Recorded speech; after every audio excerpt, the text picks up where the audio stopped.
Au commencement était le Verbe, et le Verbe était auprès de Dieu, et le Verbe était Dieu. Il était au commencement auprès de Dieu. C'est par lui que tout est venu à l'existence.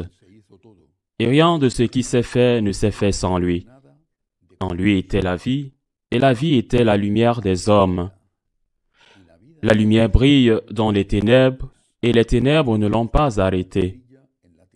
Il y eut un homme envoyé par Dieu. Son nom était Jean. Il est venu comme témoin pour rendre témoignage à la lumière, afin que tous croient par lui. Cet homme n'était pas la lumière, mais il était là pour rendre témoignage à la lumière. Le Verbe était la vraie lumière qui éclaire tout homme. En venant dans le monde, il était dans le monde, et le monde était venu par lui à l'existence. Mais le monde ne l'a pas reconnu. Il est venu chez lui, et les siens ne l'ont pas reçu. Mais à tous ceux qui l'ont reçu, il a donné de pouvoir devenir enfants de Dieu, eux qui croient en son nom. Ils ne sont pas nés du sang, ni d'une volonté charnelle, ni d'une volonté d'homme. Ils sont nés de Dieu. Et le Verbe s'est fait chair, il a habité parmi nous. Et nous avons vu sa gloire, la gloire qu'il tient de son Père comme Fils unique, plein de grâce et de vérité. Jean le Baptiste lui rend témoignage en proclamant « C'est de lui que j'ai dit, celui qui vient derrière moi est passé devant moi, car avant moi il était. » Tous, nous avons eu part à sa plénitude. Nous avons reçu grâce après grâce. Car la loi fut donnée par Moïse. La grâce et la vérité sont venues par Jésus-Christ. Dieu, personne ne l'a jamais vu.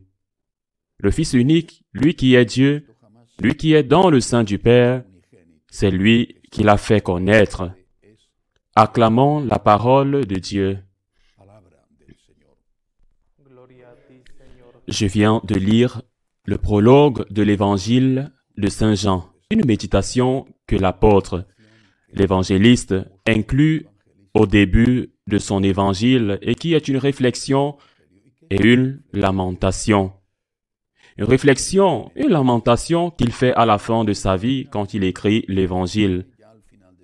Un vieil homme, peut-être âgé de 90 ans.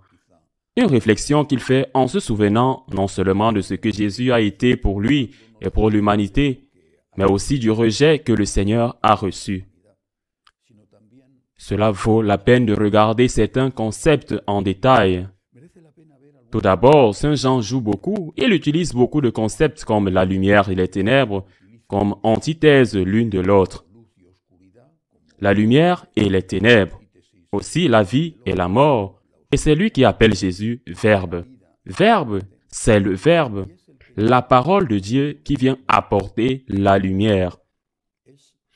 Mais avant cela, dans ce prologue, il dit une chose intéressante dont va découler la lumière. Il dit « Jésus est le chemin, la vérité et la vie. » Et ici, Saint Jean utilise à nouveau ce concept. Le Christ est la vie. En lui est la vie et la vie est la lumière. Qu'est-ce que cela signifie? La vie, c'est la paix. La joie de vivre est bien sûr la vie elle-même, c'est-à-dire que celui qui est avec le Christ a des problèmes. J'ai des problèmes, nous avons des problèmes. Celui qui est avec le Christ traverse plus ou moins ce que tous les hommes traversent. Mais néanmoins, il a la paix. Il est bien, même au milieu des difficultés et des souffrances. Il est bien. Il a la paix. Je n'aime pas beaucoup le concept de bonheur parce qu'en fait, dans les évangiles, il n'apparaît jamais. C'est un concept.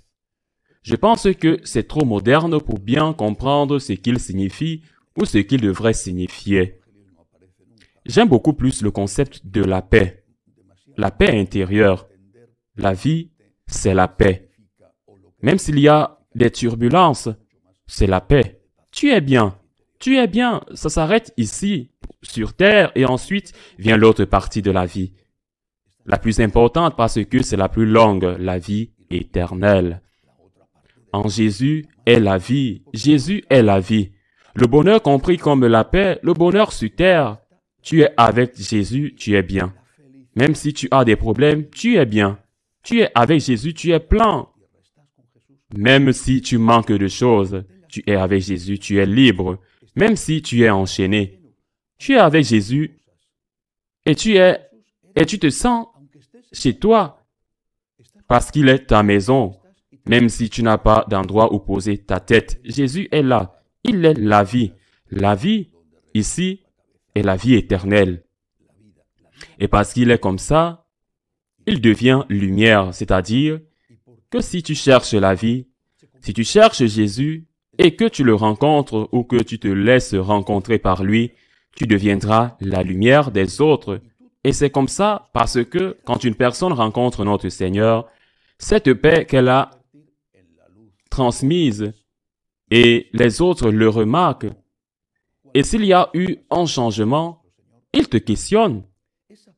Qu'est-ce qui t'est arrivé? Pourquoi es-tu plus calme? Pourquoi prends-tu les choses différemment? Parce que tu continues à sourire au lieu de crier et de pleurer et d'être en colère? Parce que tu es capable de recommencer en tout, même de recommencer avec toi-même, avec tes péchés. Qu'est-ce qui t'est arrivé? Le Christ a été votre vie, le Christ a été votre lumière, et vous devenez la vie, vous devenez la lumière pour les autres. Le Christ est la lumière. Il a allumé votre petite bougie et maintenant vous êtes la lumière pour les autres. Mais Saint Jean dit aussi dans le prologue, « Mais bien que ce soit très bien, cependant ce n'est pas accepté par beaucoup. » Saint Jean parle du monde, des ténèbres, parce que leurs œuvres sont des œuvres de péché. Ce sont des œuvres de mal. Et la lumière les dérange parce qu'elle expose ses œuvres. Ils préfèrent faire leurs méfaits dans l'obscurité et la lumière les met à nu. Et tout le monde voit le mal qu'ils font.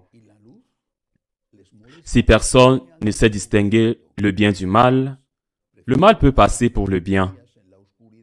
Mais lorsque vous savez distinguer le bien du mal, vous vous rendez compte que c'est mal. Même si vous le faites, vous vous rendez compte que c'est mal, et c'est pourquoi les ténèbres essayeront toujours d'éteindre la lumière. Le monde essayera toujours d'éteindre la vie. Mais le plus terrible est ce qu'il dit ensuite. Il est venu chez les siens, et les siens ne l'ont pas reçu. Il parle des Juifs, du peuple juif. Quelle tragédie! Attendre le Messie, se préparer à l'arrivée du Messie, et que le Messie arrive, et que le Messie soit crucifié et tué. Quelle tragédie! Il parle des Juifs, mais il pourrait aussi parler de nous, parce qu'aujourd'hui, nous sommes son peuple. Quand nous ne le recevons pas, eh bien, nous pouvons dire que nous ne le recevons pas, par exemple, quand nous commettons un péché. C'est vrai, mais surtout, nous ne recevons pas la lumière. Nous essayons d'éteindre la lumière quand nous insistons pour dire que les enseignements de Jésus-Christ sont des enseignements dépassés. Nous soufflons sur la lumière pour qu'elle s'éteigne. Pourquoi? Mais le motif est évident. Pourquoi? Parce que cette lumière qui expose ce que vous faites de mal vous dérange. Et parce que cette lumière vous dérange, vous voulez l'éteindre, et la façon de l'éteindre est d'attaquer la source de la lumière qui est notre Seigneur, Jésus-Christ. Jésus-Christ est un mythe. Jésus-Christ, en tant que personnage historique, nous ne savons pas très bien qui il est. Ce qu'il a enseigné, qui sait si cela a été enseigné par Jésus-Christ? Parce qu'à l'époque, il n'y avait pas de magnétophone et tant d'autres choses. Nous devons réinterpréter Jésus-Christ. La doctrine doit être mise à jour. La tradition doit évoluer. Tant de choses que nous entendons tous les jours et que, quand nous n'entendons pas des insultes ou des choses pires. Mais, en fin de compte, ce qui se passe est évident. Ce qui se passe est que ce qui se passe est évident. Ce qui se passe est que nous devons évoluer. La tradition doit évoluer. tant de choses que nous entendons tous les jours, et c'est ce qu'il n'y a pas d'insultes ou des choses pires.